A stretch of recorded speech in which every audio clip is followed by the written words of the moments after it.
how to save charts on TradingView. So hey everyone, welcome back to the channel. So in this video I'm going to talk about how you can save your charts on TradingView. So first of all, you have to come to official website of tradingview.com, and after that you have to log in and start a new chart. Like I'll start a new chart on this Apple, and after that I'll just expand full chart.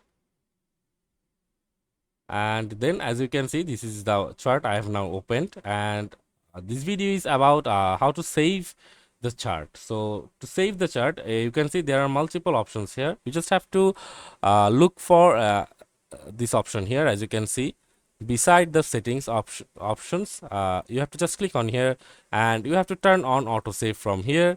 And after turning on autosave, if it's the first chart you are saving, so you just have to click on rename, and you can save it as Apple KB chart or something like that, and you can just click on save, and this chart will be saved on the name you have just put it. And you can also export chart data from here. So that's it for this video, guys. See you on the next one.